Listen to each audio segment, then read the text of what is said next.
ሰላም ጤና ይስጥልኝ ውድ 24/7 ዜና ተከታታዮቻችን፣ የሰዓቱን ዜና ይዤ ቀርብ ያለው እስከ ፍጻሜው አብራችሁን ቆዩ። የምንለቃቸው መረጃዎች እንዲደርሳችሁ ላይክ፣ ሼር እና ሰብስክራይብ ማድረጋችሁ እንዳትረሱ በማለት ወደ ዜናው አለፍ። የኢትዮጵያ አየር መንገድ 6 ዘመናዊ ቦይንግ 787-9 ድሪምላይነር አውሮፕላኖችን ለመግዛት ከቦይንግ ኩባንያ ጋር ተፈራርሟል። አየር መንገዱ በአሜሪካ ቨርጂኒያ ከኩባንያው ጋር ያደረገው ግዙፍ ስምምነት የአየር ላይ የበላይነቱን ይበልጥ የሚያጠናክር መሆኑን የትራንስፖርትና ሎጂስቲክስ ሚኒስቴር መረጃ አመልክቷል። የአውሮፕላኖቹ ግዢ ከአዲስ አበባ ወደ አውሮፓ፣ እስያና ሰሜን አሜሪካ የሚደረጉ አህጉር አቋራጭ በረራዎችን ይበልጥ ምቹና ተደራሽ ለማድረግ ያለመ ነው ተብሏል።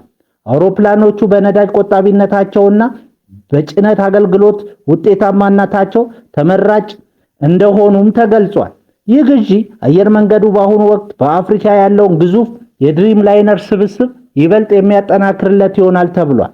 አየር መንገዱ እንዲህ ያሉ ግዙፍ ኢንቨስትመንቶች ውስጥ መግባቱ በ2035 በዓለም ቀዳሚ ከሆኑ 20 አየር መንገዶች ተርታ ለመሰለፍ የያዘውን ግብ እንደሚያፋጥነው ተገልጿል።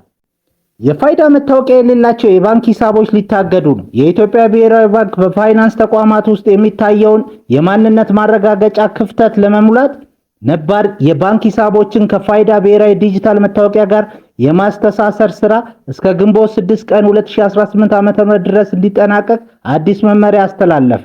በተቀመጠው የጊዜ ገደብ ውስጥ የማያስተሳስሩ ደንበኞች ሂሳባቸው ከማንኛውም የውጭ ግብይት ይታገዳል። ባንኩ በመግለጫው እንዳስታወቀው ይህ እርምጃ የተወሰደው የደንበኞችን ደህንነት ለመጠበቅና የባንክ አሰራር ዘመናዊ ለማድረግ ነው። እስካሁን ድረስ ከ40 ሚሊዮን በላይ ዜጎች የፋይዳ መታወቂያ የወሰዱ ሲሆን በቀን እስከ 2 ሚሊዮን ደንበኞችን በዲጂታል መንገድ የማረጋገጥ አቅም መኖሩን ባንኩ አረጋግጧል። ብሔራዊ ባንክ የማስተሳሰር ስራውን በሁለት ዙር ከፍሎታል። የመጀመሪያው ዙር እስከ ግንቦት 6 ቀን 2018 ዓ.ም በሐረሪ ክልልና በ26 ዋና ዋና ከተሞች አዲስ አበባ፣ ድሬዳዋ፣ ባህር ዳር፣ ጎንደር፣ መቀሌ፣ አዳማ፣ ጅማ፣ ሐዋሳ፣ ጋምቤላ፣ አሶሳና ሌሎችም የሚገኙ የባንክ ደንበኞች በዚህ ጊዜ ውስጥ ማጠናቀቅ ይኖርባቸዋል። ሁለተኛው ዙር እስከ ሰኔ 30 ቀን 2018 ዓ.ም ተቀሩት የኢትዮጵያ ክፍሎች የሚገኙ የባንክ ደንበኞች እስከ ሰኔ መጨረሻ ድረስ እንዲያጠናቅቁ ቀጠሮ ተሰጥቷል። የተቀመጠው የጊዜ ገደብ ካለፈ በኋላ ግዴታቸውን ባልተወጡ ደንበኞች ላይ የባንክ ሂሳብ ከውጭ ወይም ተቀናሽ ግብይት ይታገዳል። ደንበኛው ገንዘብ ወደ ሂሳብ ማስገባት ቢችልም ማውጣት ወይም ማስተላለፍ ግን አይችልም። እገዳው የሚነሳው ደንበኛው የፋይዳ መታወቂያውን ከባንክ ሂሳቡ ጋር ሲያስተሳስር ብቻ ይሆናል። ይህ መመሪያ የዲፕሎማቲክ ማህበረሰብንና በውጭ ሀገር የሚኖሩ ነዋሪዎችን አይመለከትም። በውጭ ሀገር የሚገኙ የሂሳብ ባለቤቶች አስፈላጊው ማስረጃ በአካል ወይም በህጋዊ ወኪሎቻቸው አማካኝነት ለባንኮች በማቅረብ ነፃ መሆን እንደሚችሉ ተገልጿል።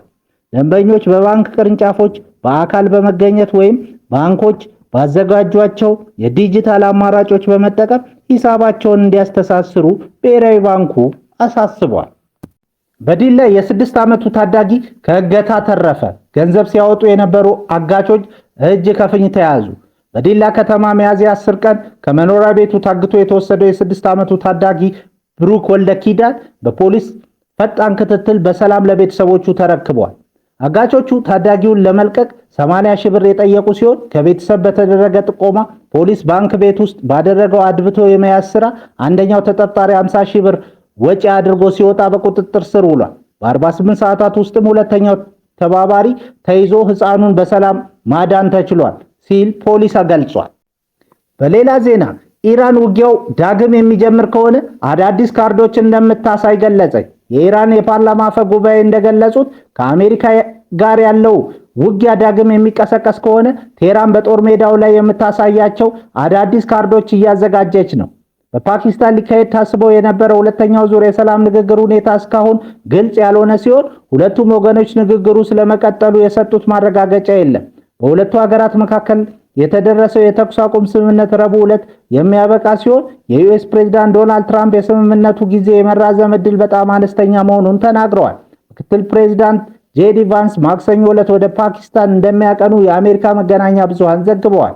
ቴህራን ግን በኢስላማባድ ለሚካሄደው ቀጣይ የድርድር ዙር ምንም አይነት እቅድ የለኝም እያለች ነው። የኢራን ባለስልጣናት ስለ ንግግሩ እስካሁን ሲሰጡት የነበረው ምላሽም ይህንኑ የሚገልጽ ነው። በቴህራን በኩል ድርድሩ ኢራናውያን ሊቀበሏቸው የማይችላቸውን ጥያቄዎች ያስከትላል የሚል ስጋት እንዳለም ዘገባዎች ያሳያሉ። በሌላ በኩል ትራምፕ ስምምነት ለማድረግ ምንም አይነት ጫና እንደሌለባቸው ገልጸው ከኢራን ጋር የሚደረገው ስምምነት በአንጻራዊ ሁኔታ በፍጥነት እንደሚፈጸም ተናግረዋል። የአፕል ኩባንያ ዋና ስራ አስፈጻሚ ቲም ኩክ ስልጣናቸውን ሊለቁ ነው። ለ15 ዓመታት ያህል የዓለማችንን ግዙፍ የቴክኖሎጂ ኩባንያ አፕልን በዋና ስራ አስፈጻሚነት የመሩት ቲም ኩክ ከነሐሴ 26 ቀን 2018 ዓ.ም ከኃላፊነታቸው እንደሚነሱ አስታወቁ። በእሳቸው ምትክ ኩባንያውን እንዲመሩ የተመረጡት ጆን ተርነርስ ሲሆኑ ግለሰቡ ቀደም ሲል የኩባንያው ሃርድዌር ኢንጂነሪንግ ከፍተኛ ምክትል ፕሬዝዳንት በመሆን የአይፎን እና ማክ ምርቶችን ሲያስተናግዱ የቆዩ ናቸው። ቲም ኩክ አፕልን በገበያ ዋጋና በፈጠራ ወደ ላቀ ደረጃ ያሸጋገሩ መሪ ተደርገው ይወሰዳሉ። ይህ የሽግግር ወቅት ኩባንያው ወደ አርቲፊሻል ኢንተለጀንስ በስፋት እየገባ ባለበት ወቅት መከሰቱ ትኩረትን ስቧል። በቻይና አንዲት ወጣት በመርዛማ እባቦች እርባታ ሚሊዮነር ሆነች። በቻይና ጓንግዚ ግዛት የምትኖር የ30 ዓመቷ ወጣት ኪን ከ60 ሺህ በላይ መርዛማ እባቦችን በማርባት በዓመት ከ1 ሚሊዮን ዩዋን ማለትም ከ7.5 ሚሊዮን ብር በላይ ገቢ እያገኘች መሆኑ ተዘግቧል። ኪን ከዩኒቨርሲቲ ከተመረቀች በኋላ የአባቷን የእባብ እርባታ ለማገዝ ወደ ትውልድ መንደሯ ተመልሳለች። በአሁኑ ወቅት ከ50 ሺህ በላይ የፒት ቫይፐር ዝርያዎችንና 10 ሺህ ኮብራዎችን ታረባለች። እርሻው የእባብ መርዝን ለሕክምና ምርምር እንዲሁም ስጋቸውን፣ ሐሞታቸውንና ዘይታቸውን ለባህላዊ መድኃኒት አቅራቢዎች ይሸጣል። እንደ ኪን ገለጻ የ1 ግራም መርዝ ዋጋ እንደ ጥራቱ እስከ 200 ዩዋን ይሸጣል። ስራው አደገኛ ቢሆንም ከፍተኛ ትርፍ የሚያስገኝ የንግድ ዘርፍ ሆኖላታል ሲሉ የሀገሪቱ መገናኛ ብዙሃን ዘግበዋል። በሰሜን ምዕራብ ቻይና በቺንግሃይ ግዛት የሚገኘው ሰፊ በረሃማ ስፍራ በቴክኖሎጂ እና በተፈጥሮ መካከል በተፈጠረ አስደናቂ ትስስር ወደ ለምነት እየተቀየረ ይገኛል። ላይቭ ስቶክ ፎቶቮልታይክ የተሰኘው ይኸው አዲስ ስልት በረሃማ መሬትን ወደ አረንጓዴ የግጦሽ መስክ ከመቀየር ባለፈ ቻይና ለታዳሽ ኃይል የሰጠችውን ከፍተኛ ትኩረት ማሳያ ሆኗል። በሺዎች የሚቆጠሩ የፀሐይ ኃይል ማመንጫ ፓናሎች እጅግ ሙቀት ባለው በረሃ ላይ የፀሐይ ኃይል ከማመንጨት ባለፈ መሬቱን ከከፍተኛ ሙቀት በመጋረድና ጥላ በመፍጠር በአፈር ውስጥ እርጥበት እንዲኖርና ሳር እንዲበቅል ምቹ ሁኔታን ፈጥረዋል። የፕሮጀክቱ ልዩነት ይበልጥ የሚያጎላው ደግሞ በፓናሎች ስር የሚሰማሩት በጎች ሲሆን እነዚህ እንስሳት የሚበቅለውን ሳር በመመገብ በረሃው ውስጥ ኑሯቸውን መምራት መቻላቸው ብቻ ሳይሆን በአፈሩ የሚሰጡት ተፈጥሯዊ ማዳበሪያ መሬቱ ዳግም ሕይወት እንዲዘራ አድርጎታል። ይህ ሂደት የካርቦን ልቀትን ከመቀነስ ባለፈ ለአካባቢው አርብቶ አደሮች አዲስ የኢኮኖሚ ዕድል መፍጠር ረገድ ትልቅ ሚና እየተጫወተ ይገኛል። ቻይና በአሁኑ ወቅት በታዳሽ ኃይል ዘርፍ በዓለም ቀዳሚ ስፍራ የያዘች ሲሆን በተለይም ከነፋስ እና ከፀሐይ ብርሃን የምታመነጨው የኃይል መጠን በከፍተኛ ፍጥነት እያደገ መጥቶ እስከ 2030 ድረስ 1200 ጊጋዋት ንጹህ ኃይል ለማመንጨት ያስቀመጠችውን ግብ ካቀደችው ጊዜ ቀድማ እንደምታሳካ ተገምቷል።